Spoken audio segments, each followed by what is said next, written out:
Hello students, BA first year समाजशास्त्र के सभी विद्यार्थियों का स्वागत है। मैं पीयूष कुमार गुप्ता, सहआचार्य समाजशास्त्र, राजकीय महाविद्यालय केकड़ी। पिछली वीडियो में हमने समाजशास्त्र विषय के अंतर्गत जो अध्ययन सामग्री थी उसके बारे में बात की थी। उसी परिप्रेक्ष्य में आज हम बात कर रहे हैं समाजशास्त्र क्या है। व्हाट इज सोशलॉजी के अंतर्गत जब हम बात करते हैं तो समाजशास्त्र विशेषतः सामाजिक प्रणाली, जिसे हम सिस्टम कह सकते हैं, के संदर्भ में सामाजिक जीवन और व्यवहार का वैज्ञानिक अध्ययन है। कहने का तात्पर्य कि समाजशास्त्री वैज्ञानिक ढंग से समाज का अध्ययन करता है, सामाजिक जीवन का अध्ययन करता है। सामाजिक प्रणालियाँ कैसे कार्य करती हैं, इनमें किस प्रकार फेर बदलाव या परिवर्तन होता है, इनके क्या परिणाम होते हैं और व्यक्तियों के जीवन के साथ इनके किस प्रकार के जटिल संबंध हैं, ये सभी समाजशास्त्र के अध्ययन के प्रमुख विषय हैं। सामाजिक व्यवहार का आधार सामाजिक संबंध हैं। इनकी रचना व्यक्तियों की सामाजिक क्रिया और अंतः क्रियाओं से होती है। इन अंतः क्रियाओं की प्रक्रिया का और प्रतिमानों द्वारा विभिन्न सामाजिक समूहों और संस्थाओं, जिन्हें बाद में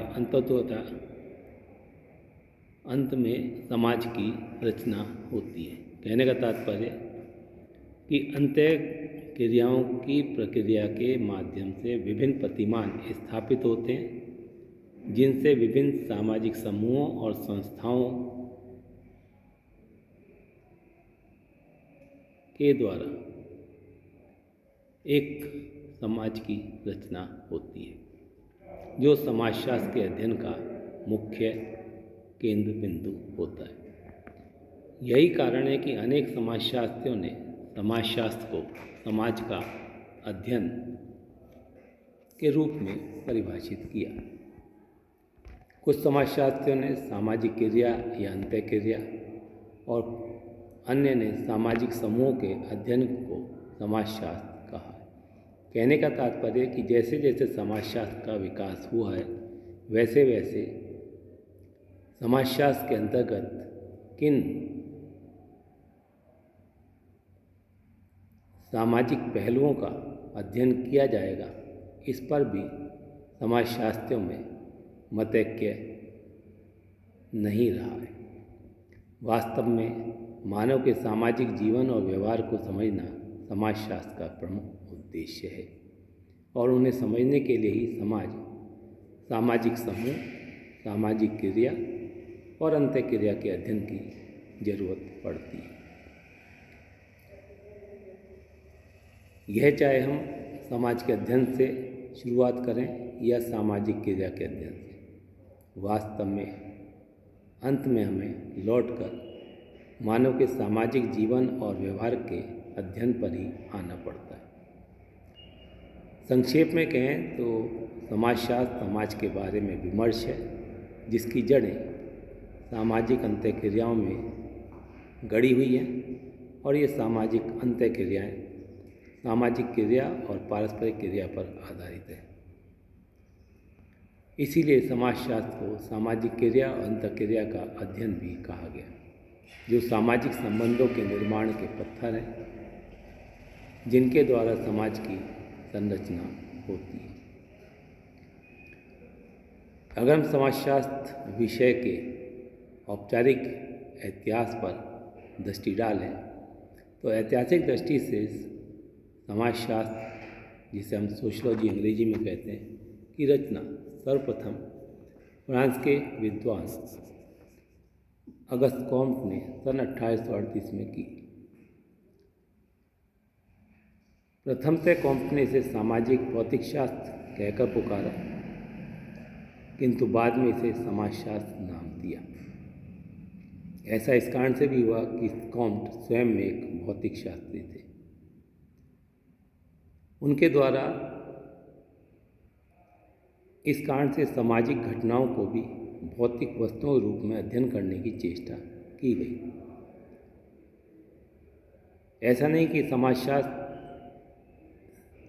सिर्फ 1838 से पूर्व समाज का अध्ययन ना होता, बल्कि पूर्व में भी भारतीय और पश्चिमी विचारधाराओं में समाज की प्रकृति की खोजबीन निरंतर होती रही है।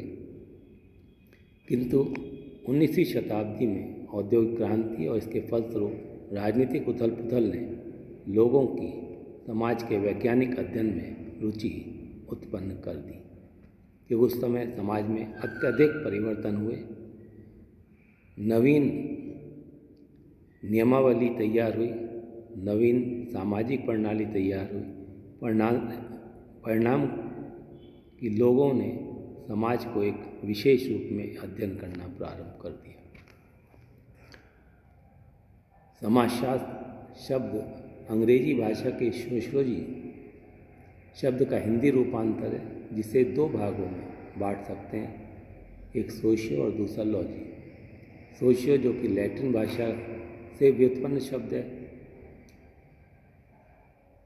जिसमें लैटिन भाषा में सोशस कहते हैं और इसका अर्थ होता है समाज, तथा दूसरा ग्रीक भाषा के लोगस शब्द से व्युत्पन्न है, जिसका अर्थ है विज्ञान।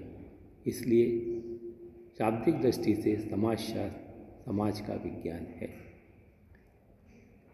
कॉम्ट का विचार था कि प्राकृतिक विज्ञान मानव समाज का भी एक विज्ञान होना चाहिए, जो मानव समाज का अध्ययन उसी भांति कर सके जैसे प्राकृतिक जगत की घटनाओं का अध्ययन किया जाता है।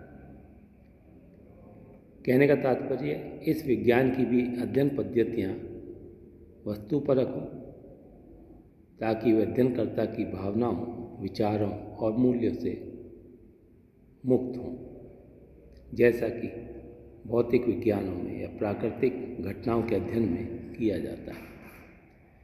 कॉम्ट ने अपनी कृतियों में समाजशास्त्र को विज्ञान की ऐसी उच्चतम उपलब्धि के रूप में स्थापित करने का प्रयास किया, जो प्रकृति के नियमों संबंधी हमारे ज्ञान की भांति सामाजिक विश्व के नियम संबंधी ज्ञान को उत्पन्न कर सके। यह सब जो हमने बात कही, इसके आधार पर हम समाजशास्त्र के विद्यार्थी होने के नाते यह समझ सकते हैं कि समाजशास्त्र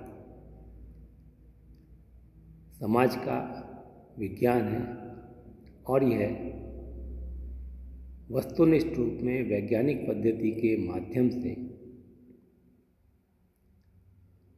सामाजिक घटनाओं, सामाजिक व्यवहार तथा सामाजिक क्रिया अंतःक्रियाओं का अध्ययन करता है, तथा समाज के भी कुछ नियम होते हैं जिनके आधार पर समाज निरंतर आगे बढ़ता है।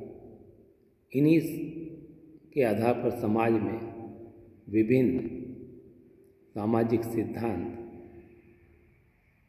व्याप्त होते हैं और समय समय पर हम उनको जांचते परखते भी, क्योंकि समाज निरंतर परिवर्तनशील और गतिशील है। इस कारण से सामाजिक सिद्धांतों में फेरबदल होने की संभावना अधिक रहती है बनिस्बत भौतिक विज्ञानों की बात। अतः हमें अब समाजशास्त्र के विद्यार्थी होने के लिए अपने को एक नज़रिया तैयार करना होगा, दृष्टिकोण स्थापित करना होगा कि हम समाज को किस रूप में देखें, अपने इर्द गिर्द होने वाली घटनाओं को हम कैसे समझें, क्योंकि सभी घटनाएं कुछ निश्चित कारणों और कारकों के द्वारा ही उत्पन्न होती, अचानक से कोई घटना घटित नहीं होती। इसलिए हमें हर घटना के पीछे छिपे कारणों को जानने की जिज्ञासा होनी चाहिए, तभी हम वास्तव में समाजशास्त्र के वास्तविक विद्यार्थी बन सकते हैं। धन्यवाद।